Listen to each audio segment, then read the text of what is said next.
And we are live, everybody. Welcome to the Café Hangout. I'm John Pollock alongside Wai Ting, and I want to start off with The Daily Show would have the moment of Zen. I think that we should have a new segment called The Moment of Cena. Huh?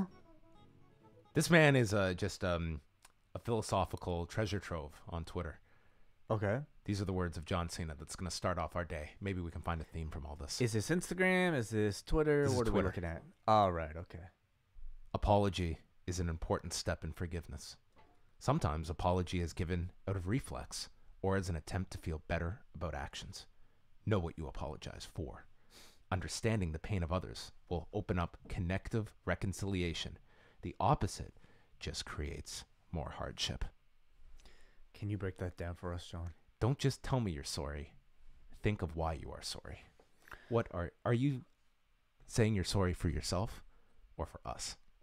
Now, can you look deeper into this for any, why is he tweeting this? Who is he referencing? Do you not follow John Cena on Twitter? This is this dude constantly. I do not follow him on Twitter. Oh, this guy is he is a never-ending fortune cookie. Okay. So, Well, great. Good for good him. for him. Clearly, he's spreading a lot of. Clearly, the man is a success in many fields, and he has quite the mentality. And maybe it's these daily affirmations and quotes. He has a lot of wisdom to give. And will you be following? and a large platform to spread it. Will you be following this advice? I'm gonna definitely think twice before I apologize again, and really think of why I'm doing it. Yeah, you better. How are you today? Doing all right. Doing pretty good. Who won the slugfest between you and Google just now? I guess we're live, so I guess you won. This guy right 10-9 here. round. This guy right here. I was about to call Max to help me with this. Oh boy. Yeah, I'm actually going to be really glad once October comes around and we space out our schedule so that we don't have to record a review away like 2 minutes before we have to go live here. This is how all shows operate. Way they look down at the clock, say, "Oh, we're going live in 2 minutes." Yeah. For just to take people behind the curtain, Thursdays have kind of become our big kind of recording days where we've had to record our Patreon shows right before this, and that typically entails getting a bunch of guests and getting guests for this show, and then just making sure the Wi-Fi and all that stuff is right. But we make do. Today on the show, we're going to be joined by longtime friend of the show, Jimmy Korderas. He is going to be by. We're going to chat about Clash of Champions coming up this Sunday. We're also going to get his perspective on the incident that went down a couple weeks back at the Summer Sizzler show involving referee Aaron Wild. I definitely want to get Jimmy's thoughts on this, and he actually addressed this on his very popular and growing video series, Reffin' Rants. Is this on Facebook? No. This is on Everywhere. all media that Jimmy Korderas is attached to. He has it out on Twitter, and this guy, this is like clockwork that he has a 60-second video up every morning on a new topic. The man has a coffee probably every morning. He has a long line of t-shirts and coffee mugs that are on does he? display in all of these videos. And he's got plenty of thoughts as it relates to the wrestling business. So Yes. cool. So we'll chat with Jimmy about his expanding media empire that also includes co-hosting duties on Aftermath and maybe what the SmackDown move means for Aftermath. Mm-hmm. So we're going to look forward to chatting with Jimmy Korderas, and we'll also be taking your phone calls later in the show. We'll go over some of the shows this weekend, some lineups for Bloodsport, Clash of Champions, AAA. There's a Destruction card on Sunday, another one on Monday. Another crazy weekend, and a UFC thrown in there for good measure as well. But today's news, I guess the biggest one, is Impact Wrestling, just out of left field, shocking the wrestling world that their flagship program is moving to AXS TV. It's going to be moved next month following the Bound for Glory pay-per-view. They have not announced a night of the week or a time slot. They have just confirmed that they will be moving. So this felt like a kind of an announcement for the sake of an announcement without any particulars, and then we'll have a re-announcement of the move with more specifics, I guess, closer to the date. But yeah, I have asked about if there is a leading candidate or if they are internally debating a bunch of options. I haven't heard back yet, but that is the latest here. I think everyone assumed that this was absolutely just a question of when they would be making this move, and it will be after Bound for Glory, not before. Perhaps just kind of more of a way to promote Impact finally getting a permanent home, it seems, and letting us know exactly when to expect that change. Do you feel like that's a good time, or could they have done it earlier even? I think that they want to put some promotion into the move. and it really sounds like maybe they have not fully committed to a night yet. I do know that Dan Rather has some interview series that airs on Tuesday nights. Right. But I would also imagine, like, if Impact's your priority, they can pretty much do whatever they want. So I don't know if they're going to be necessarily bound and handcuffed by the programming at AXS. What we do know is that they, for the time being, New Japan and WOW are going to remain as is. I did ask today because Phoenix Carnival, who is a broadcaster, part of the Friday Night Fights lineup, she announced on Twitter that Friday night's LFA card is their last show. And I've asked for clarification on this. There as in AXS TV fights. Well, that's why I've asked to clarify. Is it the broadcaster's last show? Are they no longer airing live MMA cards on Friday nights? And I asked someone at AXS and was just told Anthem hasn't made any decisions about current programming.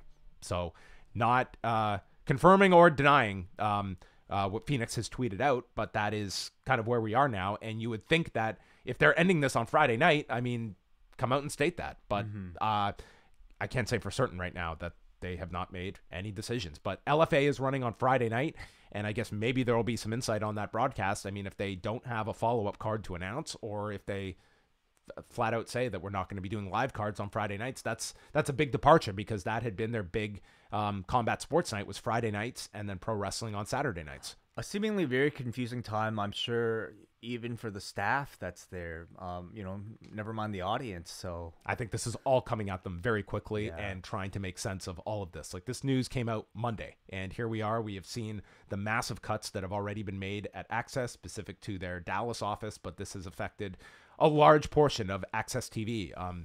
Andrew Simon is out, Adam Swift is out, and numerous others as well that may not be as familiar to people. Would you like to go through any of the other news topics, or do you want to go to a phone call? Let's go to a phone call.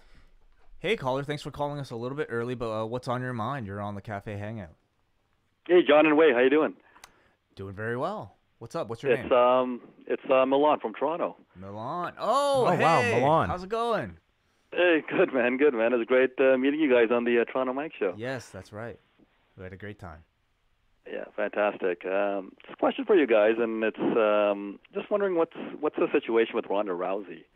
I know with the big Fox SmackDown starting, and I know Fox, from my understanding, wanted to make it more of a sports-oriented program. Have you guys heard? I know she's going to be on Total Divas. It looks like she's sort of dabbling on things, and talked about the whole impregnation vacation time off she was taking. But is she planning to come back? Is there any news on that? I know there was no update so far on the whole Evolution women's pay-per-view this year. I haven't heard anything about it, so just wondering your guys' thoughts on that. No, I mean, there's no word on a comeback or even a time frame of such. I would be very surprised if we see Ronda come back to the extent that she was involved prior as a regular weekly character, but can definitely see her coming back for a program or to do promotion for Total Divas. Well, definitely. I would absolutely expect her on TV at some point to promote Total Divas, which are going to be airing on Wednesday nights as well. The timing works out to fit the Fox thing, but you'd figure, yeah, like is E a NBC property? That's an NBC Universal. So maybe you would expect her on Raw instead. Could be, but if I'm Fox, I mean, they looked very highly upon Ronda Rousey from their history with the UFC, that I would want to get her on Fox as well. So I could definitely see some appearances here or there over the next month or so. But in terms of a full comeback, that I'm kind of less hesitant on, and have not heard anything in that direction in terms of that expectation being out there. But there's obviously going to be a lot of pressure on the WWE to produce numbers, especially on the Friday night now being on prime time. Like, what? To me, the shows have just been really, really dry as of late. You know, there was a whole hype with Eric Bischoff coming in on the creative side on SmackDown. I haven't heard too much what's going on there behind the scenes, and I know they made the whole shake-up with the writing staff that you guys mentioned last week. But what can they do to drive these numbers? Because what they're drawing on USA obviously is just not going to be enough on Fox, especially when Fox is paying $1 billion over a few years. Well, it's like it ultimately comes down to the ability to create new stars. Like, that is ultimately what you need to be able to do. And the fact is, like we saw this past weekend, or this past Monday, I mean, Steve Austin bringing back, it's not going to necessarily have that bounce back effect, and you can come up with different ideas, but I don't think just 1 week of Ronda Rousey coming back is going to spike a number either. I think that ultimately you have to be able to create a captivating program that's going to do more than just a great quarter hour. You're going to have stars that are over to the public, that you have their attention. And with SmackDown, you're going to get a ton of promotion going into week 1. You've got all those names coming back week 1. The draft is week 2. And after that, like ultimately, it's going to have to come down to who are the stars we have week to week. And that's ultimately your answer. And you either have them or you don't. Do you feel that the lack of a sellout at Madison Square Garden this past Tuesday for SmackDown is a cause of concern? I mean, that's their home base there. I know they mentioned it was a sellout on Monday, although I've heard sort of disputed figures for that as well. I mean, I certainly, I don't know if I would have predicted a double sellout for a Monday and a Tuesday, you know, for an edition of SmackDown that I don't think has, you know, that much hype behind it. At this point, I don't think it's that big of a cause for concern. It's not like, you know, if you had New Japan do 2 shows in a row, I wonder if they would have sold out the Garden either. I think, you know, it's a cause for concern looking at the rating. That to me is probably the bigger deal. The fact that Steve Austin being on the show, while it did a good first segment, you don't have Steve Austin to rely on every single week going up against football. So like you suggested, it's a lot that they have to kind of figure out to fix that issue. If they had Ronda Rousey available to them, I'm sure they'd take her every week, but they don't. So it's going to have to come in another way. Thanks, Milan. Awesome, great. I really appreciate it, guys. Thanks for the call, Milan. We appreciate it. Thanks for the kind words after the Toronto Mike interview, and Wai, I'll see you at the Albert Campbell reunion. That's right. Oh, wow. See you, man. Thanks a lot, guys. Bye-bye. All right, thank you, Milan. Yeah, I think that it's, you know, you look this past week, it was, you know, very strong audience there on Monday, at least in the building. The television number was a different story, but then SmackDown, yeah, no, I mean, I think that's a tough go of things to go 2 nights in a row, and it's just like that to me is the reality of running. And something as well that we look at of, you know, the viability long-term of doing even your big 4 of trying to do a building 4 nights in a row is a big ask of your audience for those weekends where you are relying on those that are living in the city that might not be traveling for a Survivor Series, for instance. Like that, again, like this Chicago market to me is one that they are greatly exhausting between all, like, forget about the 4 nights of WWE and AEW that week, but we've got like MLW's going there for their pay-per-view in November. TNA is running Bound for Glory there. This is all in a very just a 4-week period, all of this stuff on top of just running the Sears Center recently and ROH going there. Like that to me, that Chicago market, like they are hitting it very hard with like numerous wrestling options. And it's like, yeah, people are going to pick and choose. Yeah. Shall we go to our guest? Yeah, I think we should get a hold of Jimmy Korderas, who is going to be joining us to chat about Clash of Champions, as well as some of the other news items that are going on. Of course, you can follow the man at Jimmy Korderas, and someone that is a staple on Sportsnet 360, part of the Aftermath crew that you can watch Tuesdays at 7:30 Eastern time, leading in to SmackDown Live, and always someone that it's great to chat with. And then later on, we will also get back to your phone calls. You can also Skype in if you search for Post Wrestling as well. So we will be dedicating time to your calls. I think we might have Jimmy on the line. Jimmy, are you with us? What's up, guys? Jimmy is here on the line, joining us here on the Café Hangout. Always a pleasure to catch up with one, Mr. Korderas, one of the hardest working men in wrestling media out there. And I want to start off the top, Jimmy, by curious what the T-shirt of choice is today, because this has become part of my daily ritual every morning of seeing Jimmy chatting about the topic of the day with a brand new shirt each day. Well, in today's hashtag Reffing Rant, I wore a Connor's Cure T-shirt. Just, you know, I made it topical this week because that's what I was referring to. So, yeah, that was the T-shirt of choice for Thursday. And you can catch the Ref and Rant videos on his Twitter at Jimmy Korderas, as well as on Facebook. I mean, he's all over all social media platforms. How did this kind of just come out, Jimmy? Was it a specific topic you wanted to address, and just you've turned it into now just a daily video that you put out every day? It's weird because I've always, you know, you're always looking to expand your footprint, I guess, for lack of a better term. You know, looking for stuff to do, and hoping that something catches on. And I don't know if this thing has caught on, but, believe it or not, it was my wife's idea. She said, why don't you do like a short little video daily? And I said, well, I'd like to keep it to a minute or under because, the attention span today is kind of a little lacking, for lack of a better term, I guess. I guess I'm generalizing and sounding like the get off my lawn guy. But so, between her and I, we thought, we'll make it an idea. And what kind of gimmick can I throw in there? Hey, I've got like a ton of old T-shirts, a ton of hats, and a bunch of different mugs, and I like my coffee. So let's combine all three. And I don't want to swear in it, so we'll call it the Ref and Rant. Yeah, it's a great thing that you've introduced. And one of the topics we wanted to bring you on to discuss is one you addressed this week. And that was back at just about 2 weeks ago, this incident that happened at a RevPro show involving a referee by the name of Aaron Wild. And we've talked about this story. There was a messed up finish where Josh Bodum didn't kick out in time. And then afterwards, the tag team, we had Shaw Samuels scoop slam this referee. And then on the floor, Josh Bodum pretty much assault this guy. And I thought, coming from your perspective, Jimmy, of kind of this protocol, and I think that they are kind of different scenarios of the one guy who delivered the scoop slam, but also kind of a referee being put into this place where he is not a willing physical participant, and this spot is called on the fly, and then just an outright assault on the floor as well. Just your reaction to this video and this incident that led to legitimate injuries to this referee. Yeah, it's disgusting in my opinion, because I've always been taught from day one that, listen, if the finish goes wrong, you figure it out later. And, there's always plenty of blame to go around. I've made mistakes in the past, and in matches that I have refereed, the guys have made mistakes as well, which led to the finish not going the way as planned. What happens after that is you usually settle things behind closed doors. You talk about it, whether it gets heated or not. It all depends on the situation. Some guys get pissed, some guys don't.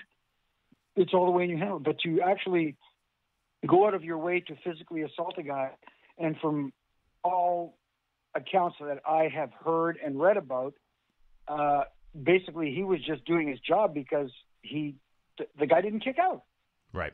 Plain and simple. So I've always been taught, if they don't kick out, you count. It's on them, not you. And that came from up high in right now, the number one company in the world. So if the big boss is telling you that, you're going to do that. And again, taking it upon yourself to assault this poor guy who's really doing his job. And from what I understand, this wasn't his full-time gig. This is something he did on the side. Right. And now he can do his regular job because this guy, like you said, physically assaulted him to the point where he can't. That's ridiculous in my opinion. Now, in the case of Shaw Samuels, what's kind of your thinking that, you're out there, if you're doing a physical spot and it's being called on the fly, is that something that it's largely like, listen, if we're not going over this ahead of time, I'm not in a position where I'm just going to be improvising with you and doing physical spots. Because I think it's more of a gray area with Shaw Samuels, who seemed to be trying to protect him, but still it seemed like Aaron Wild, the referee, he was not, this was not a planned spot ahead of time. No. And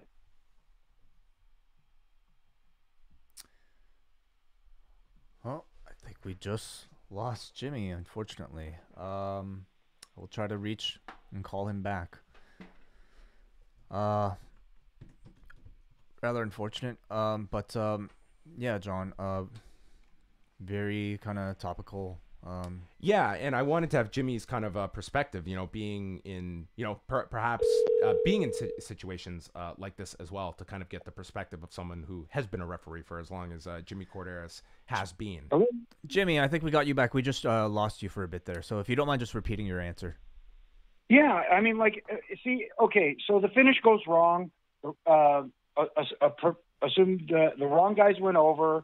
You can say whatever you want, but if you're going to do something to try and get yourself out of it and get your heat back, so to speak, the guy who did the scoop slam, I forget the gentleman's name. Shaw Samuels.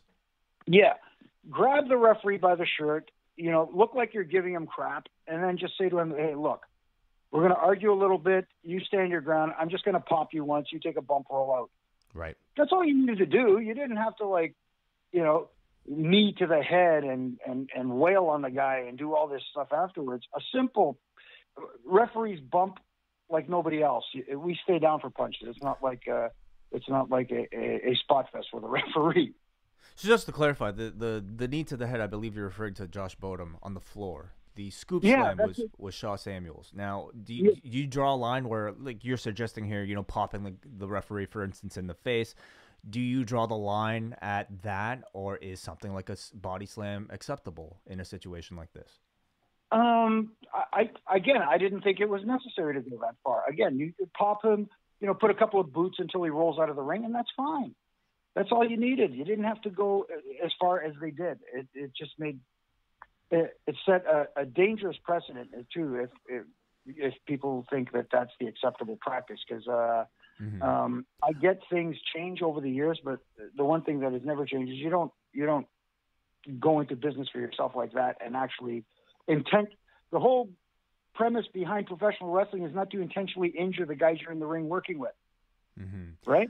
I'm curious. That goes for referees as well. Well, I'm curious, Jimmy, as far as backstage culture between referees and wrestlers, how much of this is spoken and how much of this is just kind of expected that people understand? Does at least in the WWE when you were there, were there ever any times where you were sat down and said, this is what's allowed and this is not what's not allowed?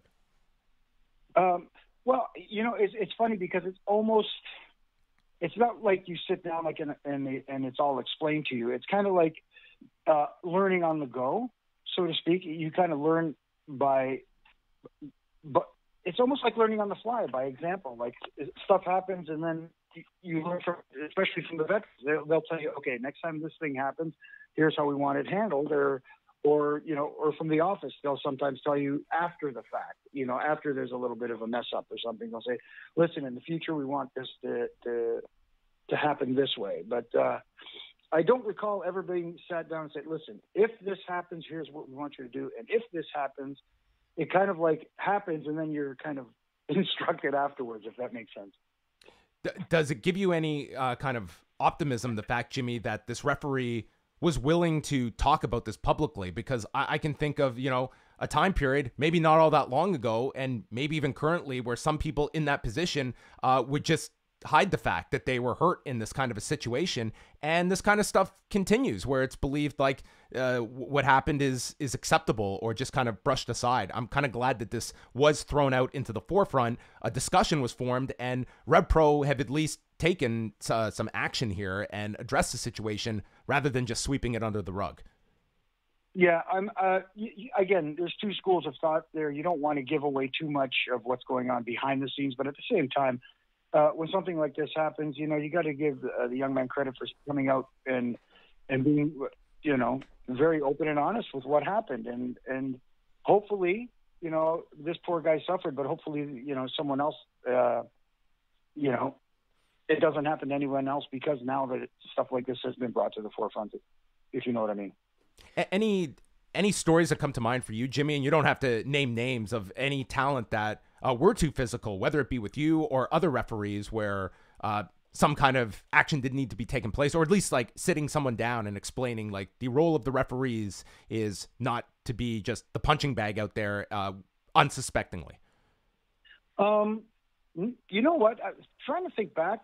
Again, my old brain doesn't work sometimes, but I don't recall anything from a physical standpoint where, guys took physical liberties, but it was more in the presentation, taking liberties with referees and making referees look, this is going in a complete different direction now, making referees look silly and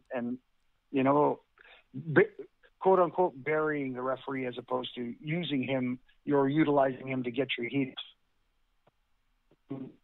Where that's discussed, but I can't think off the top of my head anything physical. Yeah, Jimmy, do you feel like there's sort of still a bit of an unspoken culture of, if you're going to be involved in the wrestling business, you have to kind of be ready and you kind of have to suck it up if something like this exists. Has that changed over time for you, from what you've seen, kind of analyzing the industry from afar now? Or do you think that there's still very much that type of mentality? It has changed. It was changing when I was there still. When I left in 2009, it already began to change then.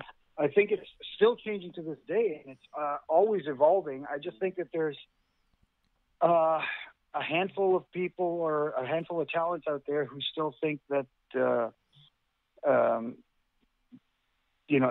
way that things are handled, like in this particular incident, is like an old school traditional way of settling things, and it's not. That's a draconian way of settling things. There's a difference, There's a difference between being like having old school traditional values and just being a complete ass. Well, I appreciate your insight, Jimmy. We really wanted to kind of get your thoughts on this, having the experience and respect within the industry that you have as well. As we kind of shift focus now over to the WWE, of course, it's a very big period coming up with lots of moves going on right now with SmackDown to Fox, and starting off with how this is going to affect the life of Jimmy Korderas. Do you have a firm decision yet? Will Aftermath be making the move to Friday nights now on Sportsnet 360? Unofficially, I can't say it is, but officially I can't say it is, but unofficially that seems to be what is being talked about. It looks like we're going to continue to be the lead-in to SmackDown when it moves to Fridays on Sportsnet 360. I see. So it is drawing Friday nights, much like the WWE looks like. We are going to have a split in their roster. You will be on Team Fridays. It looks that way, and it works for me because back then I was Team Blue. So I'm everybody says, "Oh, you're a WWE guy." No, I'm a Team Blue guy. How does that change things? I would say, personally, drawing from your own experience, having, worked on the Friday shows, like how does it affect somebody's, I guess in a wrestler's life, it doesn't really change things all that much, but I don't know, for you in particular, how does now having to watch these shows and work on these shows on Fridays, how does that change things? It doesn't change it too much. Obviously, Friday nights are usually nights reserved for you make time for the wife during the week because if it's 24/7 wrestling, that's not going to work. But to me, it's not going to be that much of a change. I think it's going to be fine. The interesting thing is going to be Wednesday nights for me because now with I'm getting confused with Aftermath on Friday nights. Now we'll be able to actually talk about the Wednesday night show, which is NXT. So maybe be able to incorporate that, which we haven't been able to before.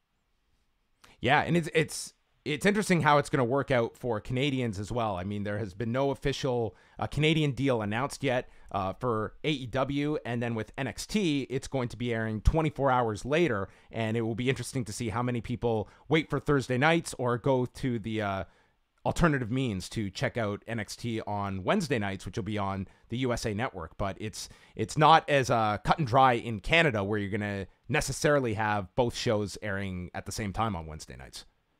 Exactly. And, I wish I had some breaking news for you on that front, but unfortunately I don't. No, trust me. I've been hitting people up, Jimmy. You and me both. Yeah, I know. So have I. Jimmy, will you be paying much attention to AEW's offering on Wednesdays? Absolutely. I get at the end of the day, guys, I'm a wrestling fan, and contrary to popular opinion, I do want to see them succeed. To me, they're very similar to the WWE in many ways, in that there's stuff that they do that I find entertaining, and stuff that they do from a personal standpoint that make me go, hey, you know what? That isn't so much for me. But that's WWE, that's AEW, that's Impact Wrestling, that's everybody. You can't like 100% of everything they do, but at the end of the day, they have something that seems to be catching fire right now, and good for them. And maybe, with them catching fire the way they are, it'll light a spark under others to, up their game, so to speak. As we go into this crazy period, Jimmy, in the fall, and just the sheer amount of hours that are going to be dedicated just to try and keep up just with WWE and AEW alone. Obviously, the big news this week is Impact and their parent company, Anthem, purchasing a controlling interest in AXS TV, HDNet movies. They've announced they will be moving Impact to AXS. Is it going to be a struggle for Impact to be able to move their way back into people's regular viewing habits on a weekly basis when it's just there's so much available out there, and the only thing, it's like it's unlimited wrestling content, but you're talking about fans who do have a limited time that they have each week of what they're going to dedicate themselves to? Yeah, it's going to be tough. I mean, like, again, there's another company that I hope does well and succeeds, and this move, joining forces with AXS or taking controlling interest is a positive step forward for them, but it's going to be tough to catch up because, like you said, AEW's got all the momentum heading into their debut October 2nd. We saw how much interest there is from the diehard hardcore fan base. Their challenge is going to be to expand their audience beyond that. Impact's problem is going to be trying to get the hardcore guys back on board as well as expanding their audience. So for them, it's a twofold situation as opposed to AEW, which I think, like I said, has their base audience have bought in. Now they just got to try to get, a wider viewership. Jimmy, I had told you ahead of time this would be about 20 minutes. Do you have like 10 minutes to go through the Clash of Champions card with us? Because I've already kept you at your length here.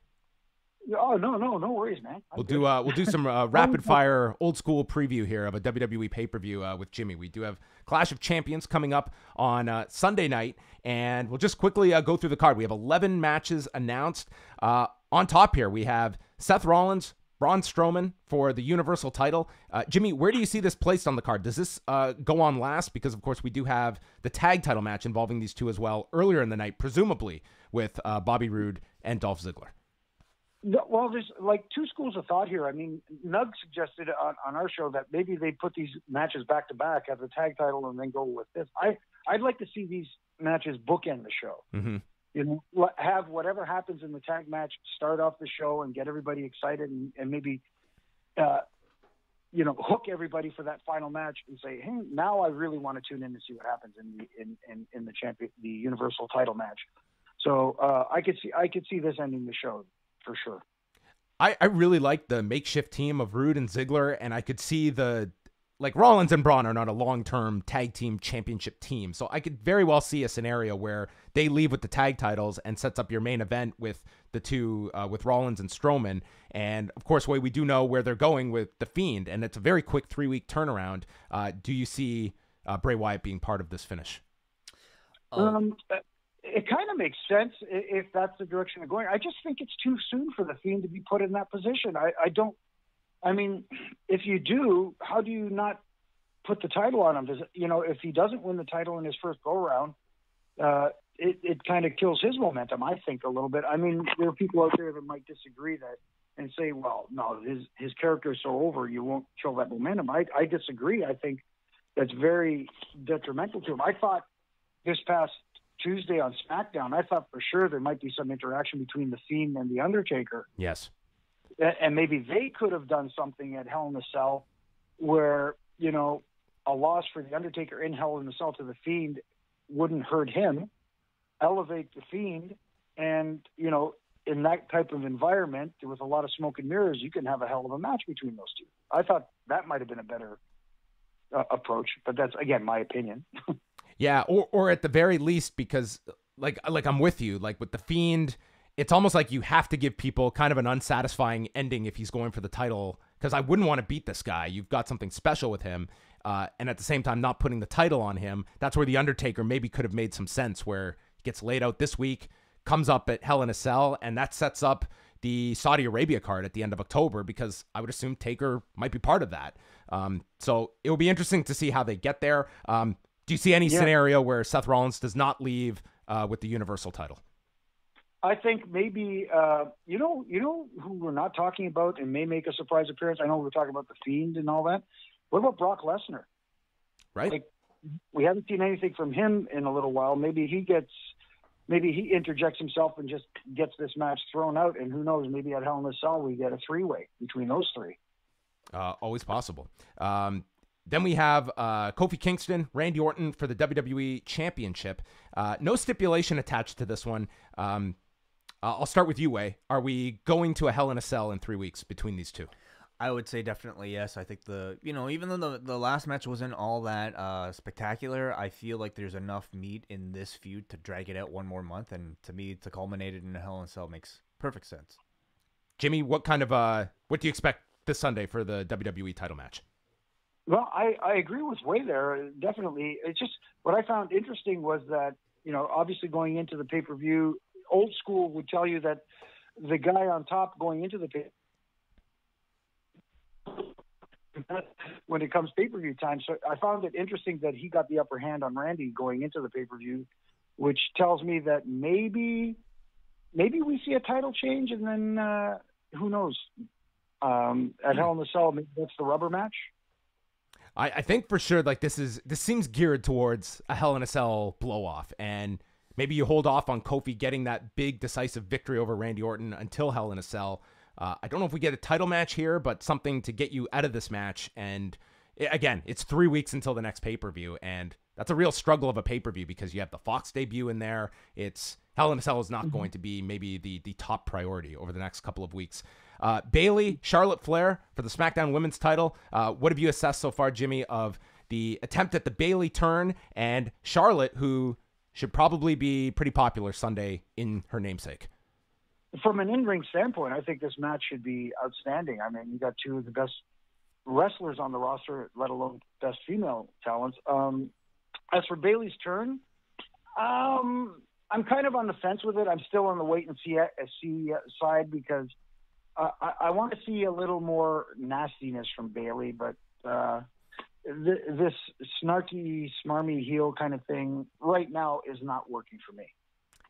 Yeah, we've discussed the inflatable Bayley buddies might need to take an alteration. Maybe have a hand gesture attached to them as they rise. Yeah, I heard someone say something about deflating the Bayley buddies in a not so nice manner. We could go that direction. AJ Styles, Cedric Alexander for the United States title. This was set up with the conclusion of Raw, with Cedric getting a win and maybe inheriting Steve Austin's theme music based on the immediate music going off. I think this is also Cedric's hometown, which is something they haven't really emphasized going into this. This could be, I don't want to call it a sleeper on the card, but I would say if they get 15 minutes, this could be a really great showcase for Cedric Alexander, whether he wins or loses. Yeah, I thought Monday night AJ Styles did a hell of a job of making Cedric Alexander and make people think that, hey, he's got a chance going into this match. And now that you said it is his hometown, that blows any chance of that happening. But anyway. Yeah, he just cursed himself. He should have just lied and said he's from Texas. Roman Reigns versus Erick Rowan. No disqualification match. They've added a stipulation to this one, so in theory, this could allow them to brawl all over the place. I'm kind of curious, what they do with Erick Rowan in this pretty prominent match for Erick Rowan. You could argue the most important singles match he's had to date with Roman Reigns.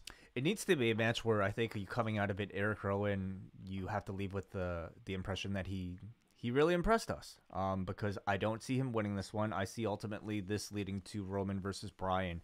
But in that meantime, I think Erick Rowan still has a lot to prove. We know, as a tag team wrestler, he's tremendous, but he's really yet to have a standout singles performance. Hasn't really been given the chance to either. So I look to him to have a great match with Roman, who I think has had great chemistry with bigger men doing this style of match. So I'm actually looking forward to this one. Where's Jimmy Korderas on Erick Rowan at this juncture? Yeah, I'm with Wai as well. I think this is Erick Rowan's opportunity to show that he does belong in this spot, especially against the Roman Reigns. And you're right, Wai. Roman does have a tendency to make big guys look really good, and and he sells really well for a big guy too when he does sell. So I think this is going to be a good hoss fight, and a loss here for Roman, even if there is some outside interference, whether it's Daniel Bryan or whoever helps, doesn't hurt Roman Reigns at this point. And I think it'll help elevate Rowan. Too many R's there. I'm getting confused. Yeah. Well, one thing I like, it's with Daniel Bryan, but several guys as well. Like your main roster is so congested right now with so much. I like the fact that they don't feel this need that we've got to get every single person onto every pay-per-view. We can space out programs. We don't have to go to Daniel Bryan on this specific show. We don't have Kevin Owens on this show. And I think when you're running all these pay-per-views, you can just, cycle guys off a month or two and keep matches a bit more fresh instead of just constantly feeling the need to throw on every single star on each show. No, I totally agree. And it just goes to show you the depth of the roster too. And it's only going to hopefully get better. Long-term storylines I love. I hate when things are rushed. Becky Lynch, Sasha Banks for the Raw Women's title. It'll be interesting where they place this on the show. This is kind of Sasha's biggest match since coming back with Becky.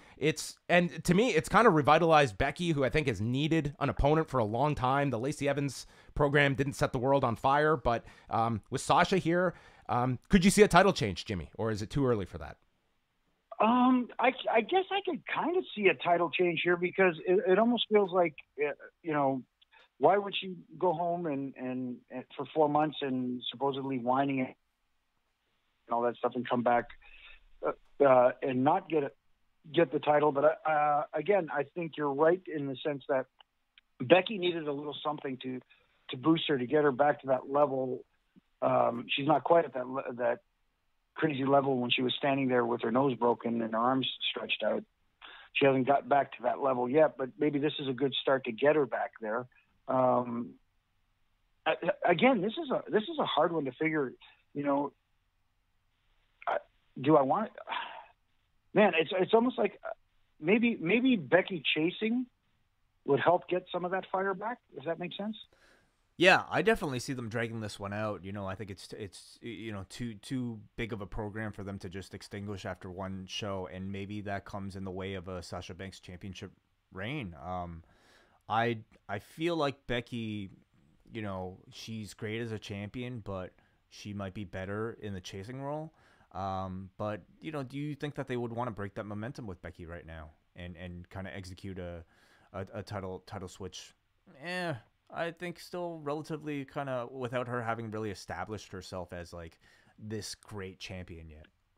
Yeah. It'll also be interesting to see kind of whoever's got these championships with this forthcoming draft that's coming up, what that ultimately, if they want to get a title off someone so they can move shows or something like that. I mean, that'll kind of be interesting as well, kind of coming out of all of this. Remainder of the card here, Alexa Bliss and Nikki Cross versus Mandy Rose and Sonya Deville. Shinsuke Nakamura defending the IC title against The Miz.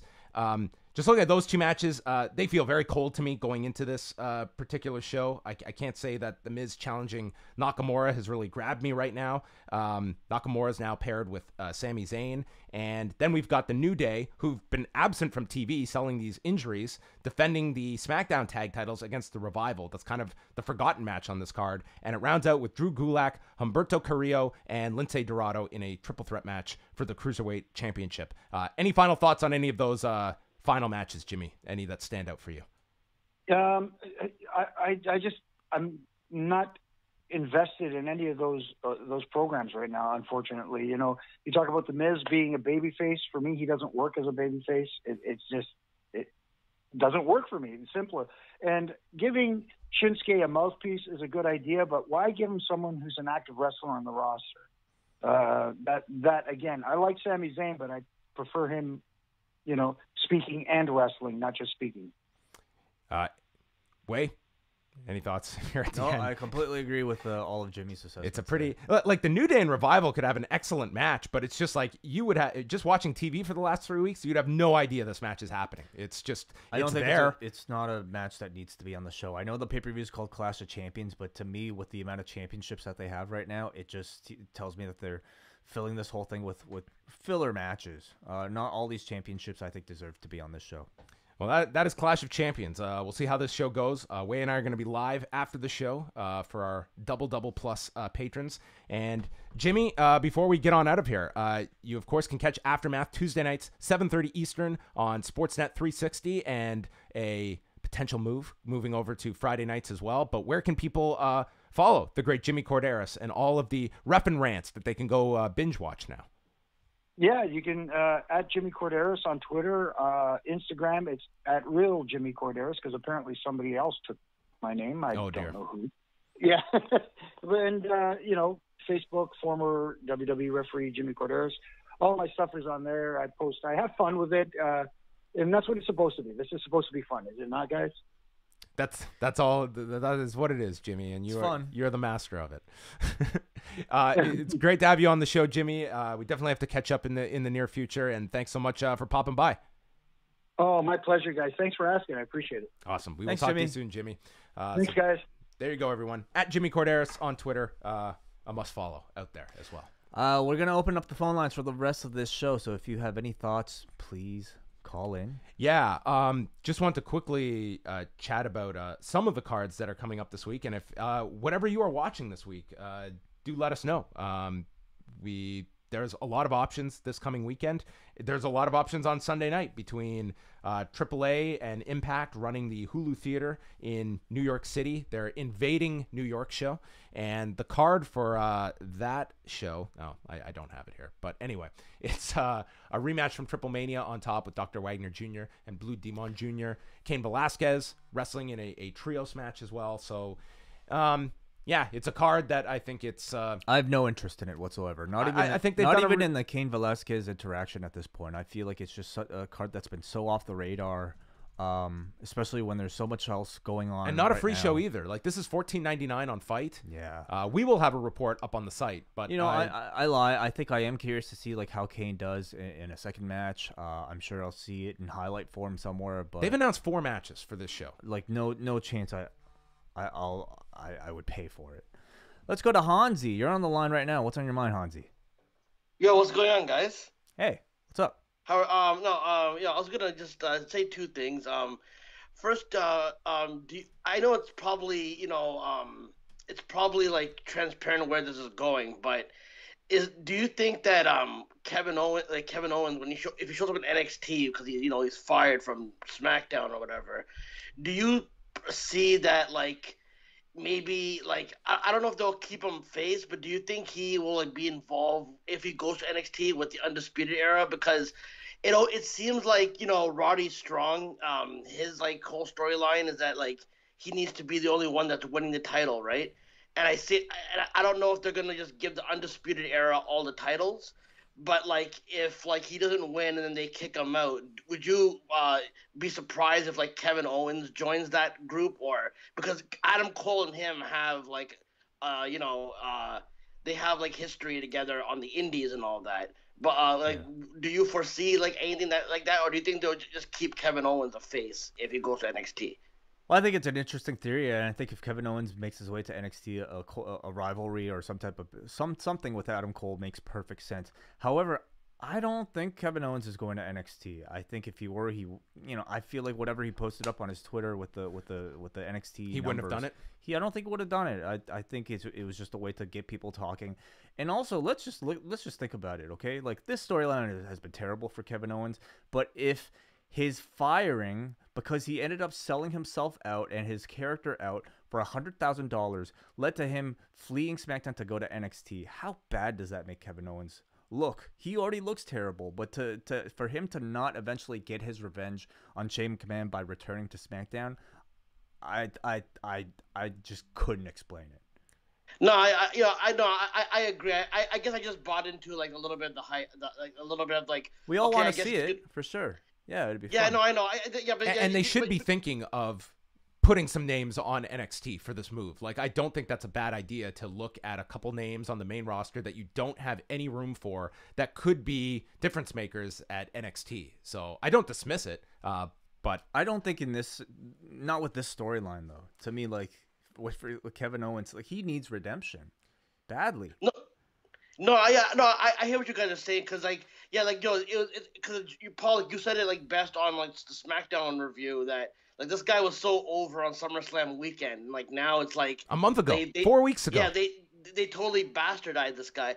And my last question would be, listen, I don't know if you guys have like the info on this. I don't know if they've been like anyone has inside information on this.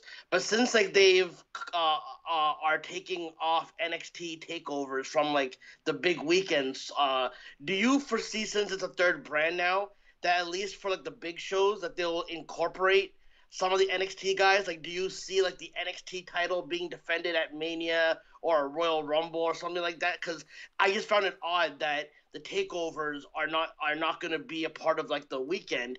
And I was just thinking maybe because the World Collide tournaments are going to be more for like maybe like some of the independent organization that they probably are going to get for the network to like, kind of like so people don't lose interest. But do you guys foresee that the NXT talent are going to be incorporated at least into the 4 big shows of the year, or do you think that's like kind of like out of left field?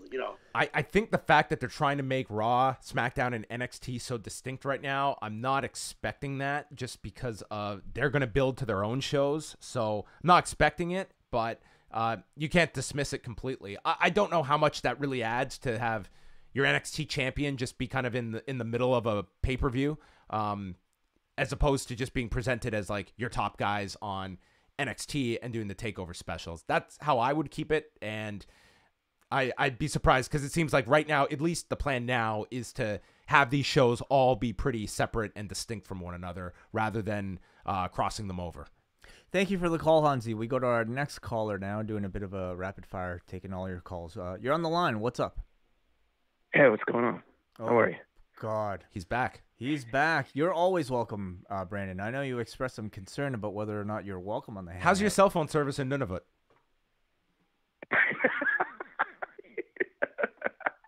Jesus. Come on, I'm trying to be serious, That was man. a big one. Look, I'm trying to be serious. I'm trying to change my ways, man. Yeah, why so serious, I think is what you're looking for. I can't wait for that movie. Anyway, seriously, the show I'm looking forward to is Bloodsport because I'm going. Yes. Okay. Let's talk about it. What are you looking forward to Yeah. at Bloodsport, or is it just? Do you want to go down through the card? Yeah, quickly, let's quickly run through this because I got the card right in front of me, and Brandon, you can chime in with what's got your interest. So on top, a Bloodsport preview with Brandon from New Jersey. that's Wonderful. perfect. Josh Barnett and Chris Dickinson is presumably the main event of the show. Timothy Thatcher, Ikuhisa Minowa, Davey Boy Smith Jr. versus Tom Lawler, Zachary Wentz versus Anthony Henry, Anthony Corelli, the former Santino Marella, taking on Simon Grimm, Nicole Savoy versus Allison Kay, who's got an interview up with Andrew Thompson on our site today. Lindsay Snow versus Sumi Sakai, Rory Gulak versus Matt Makowski, and Eric Hammer versus JR Kratos. And this is airing on Fight TV Saturday night. So, Brandon, I'm looking forward to this show as well. I'm going to try and find some time this weekend to watch it. But it's also logistically awesome because it's like 20 minutes from my house, so that's even better. But I'm looking for Minowa, man. I'm big Pride Mark, and I mean it's cool that he's gonna be on the show, and I'm looking forward to Killer Cross on the show too. I can't wait for that too. That's right. Yeah, Killer Cross was added. He's taking on Nick Gage on the show. Yes. That was a late addition as well. Yeah. So this is pulling you away from Donald Cerrone, Justin Gaethje. Well, that'll be on the DVR, so I'll watch that when I get back. That's true. Maybe they'll be on a Bloodsport one day. I'm curious about how that Nick Gage match is going to work. He was on the first Bloodsport, and it actually got over pretty well. But it was tonally, it's very different. It was not at all any type of shoot fighting thing. I believe they ended up like brawling on the outside of the floor. So it was nothing like I think what you would expect. But who's to say that doesn't have a place on a show like this? I'm looking forward to seeing Filthy Tom Lawler, who was also on that first Bloodsport show. Him and Davey Boy should probably have a really fun match. Tremendous. Tim Thatcher, Minowa Man, of course, and the main event. What are you laughing at? What was funny about that? Why are you laughing? I'm stoked for Minowa Man on this. I mean, like Jesus. that dude is he's he fought in so many freak show fights, and just to see him in this setting, it's going to be awesome. I mean, now if I tune in on Fight TV and watch it, and I see a mysterious empty seat, can I assume that would have been your seat, and you somehow got lost on the way to this show after stating on our show that you would be there? Dude, I'm definitely going to be there. Come on, it's Saturday night in Atlantic City. Come on, you can't beat that, right? At the Showboat. Come see Brandon from New Jersey. To me, as big of a draw as anyone that I just listed. And one more question about the UFC. Are you excited for Tyler Breeze's? Not Tyler Breeze. Sean Spears' fight against Tristan Connolly. Michelle Pereira. Are you trying to draw a comparison between Michelle Pereira and Sean Spears? They look alike. I mean, with the ponytail. I mean, I know Sean Spears doesn't look like that anymore. With the I ponytail. really have to Jacked give out. a strong look to Michelle Pereira. Maybe it's a comparison that I've never really dove deep into. But I think this is a really, like, at least like main card wise, I'm looking forward to this main card in Vancouver on Saturday. There's a lot of good stuff. What do you weekend. What do you think of Todd Duffee's? Is this going to be one night only for him, and he's going to fade into oblivion again? Or I am not as high on this Todd Duffee return. It's been 4 years since this guy's fought, and this guy was always just, man, he had a very reckless heavyweight style, which is fun to watch, but I don't know, 5 years away or 4 years away since his last fight. I don't know. I haven't seen a whole lot of Jeff Hughes, so I can't really assess really what his level of competition he's a good is here. commentator. He's a good commentator. Have you heard him on doing commentary and stuff like that? He's pretty engaging. I think he has a future in that. All right. Well, if his commentary skills can translate into this fight with Todd Duffee, then we'll see. But hey, Todd Duffee, maybe he last fought Frank Mir, and that was, I couldn't believe how long it's been since this guy has fought. But yeah, he's back, and he's still young enough that this guy could go on a bit of a run in heavyweight. I mean, guy's 33 years old. And yeah, it's just, he's so removed from kind of this current incarnation of the heavyweight division. And one more question, I lied. Why do you guys have Peachtree TV on Canadian stations? It's bizarre. Huh? Sorry, what show? Peachtree TV, that channel from Atlanta. Why does Canadian cable carry that? Thank you for the call, Brandon. I love you guys. Talk to you later. That was probably the first and last preview we will ever do with Brandon from New Jersey. Yeah. This show looks really interesting. The more I look at it, Bloodsport, the more like I learn about a lot of these participants that I didn't realize are MMA fighters turned pro wrestlers. Oh yeah, Matt Mikowski. He's a former MMA fighter. Allison Kay. Yep. Former MMA fighter that we rarely kind of hear that side of her. Even like Zachary Wentz, somebody with former MMA experience. Obviously, Santino Marella, Anthony Corelli. At one time, we know he wanted to go in doing sort of more of a battle arts shoot style character, and he loved battle arts so much that he ended up hiring Yuki Ishikawa and named his own gym Battle Arts. So I'm looking forward to Anthony's match. Seeing what he looks like. I think that's really cool that he's going to do something totally different than what people are used to seeing him do, like his style of wrestling, and I think it's one he'll be able to pull off really well. Look how much more excited we are for Bloodsport than like this AAA card that's running near MSG. It's incredible, and I think it goes to show I think it's a blown opportunity for AAA. You can't just this is them getting to run New York. Yes, it's not MSG, but it's nonetheless it could have been a bigger deal. Like here we are, we're talking on a Thursday. I've seen Cain Velasquez do Ariel Helwani's show. I haven't seen him anywhere else. When you look at the optics, it really could have been like AAA's like really first big jump into like a North American or into an American audience, like running MSG. It could have been Lucha Libre's like big kind of, I think it was a blown opportunity. For sure. But, like the fact that we're talking this much about a GCW show tells me that there's still room for competitors. Like, as long as I think it brings something different than what we typically see. Triple Mania was like a really fun show, and they had legitimate buzz coming out of that show in August. And I think that, coming back here, this could have been much more than what it's going to be on Sunday night. Mm-hmm. So anyway, that's going on head-to-head with the Clash of Champions show. As we mentioned, there's a Destruction show on Sunday, which I'll probably catch the main event. That's Hiroshi Tanahashi's Zack Sabre Jr. for the British heavyweight title. And then the Gorillas of Destiny defending against Tomohiro Ishii and Yoshihashi. It's kind of two small Destruction shows, Sunday and Monday. And then the big one is the 22nd with Naito and Jay White. The J Cups are finally up on New Japan World. Have you had a chance to see any? I haven't had a chance to see any of it. Last night I just got to watch NXT, and that was it. But is it English commentary or is it just the Japanese I believe commentary? Right now it's only Japanese. Right, because Kevin Kelly has voiced them. I don't know if he did them solo or with someone, but they were voiced, so they should be up pretty shortly if you want to watch them on English commentary. Have you seen any of it? I've not, but certainly on my list to watch is the Amazing Red Will Ospreay match that everybody's been talking about. And also next week, the debut of NXT on USA. Oh, yeah. Next That's it. Wednesday. They're going to be on USA Network for 50% of the show. So that is all coming up. We're going to wind things down. Next week on the Café Hangout, Braden Harrington and Davey Portman will be here in studio following Wednesday night's debut of NXT on USA. They're going to have a show up Wednesday night reviewing the first card on USA. And some big announcements from those guys as well. That's the buzz. They may have a big announcement on their Wednesday night show, and whatever that is, we will chat about it on Thursday here on the Hangout with them. So thanks to Jimmy Korderas for joining us. All of your phone calls, including Brandon from New Jersey as well, for calling us. And Wai and I are going to be back on Friday. Rewind Away, number 44. Will feature a review of the Royal Rumble from 2017. That will be up for all members of the Post Wrestling Cafe. Also, a special interview with the archivist, Brad Copping, talking about our 10-year anniversary. He'll be counting down his top 10 favorite shows from our entire 10-year history.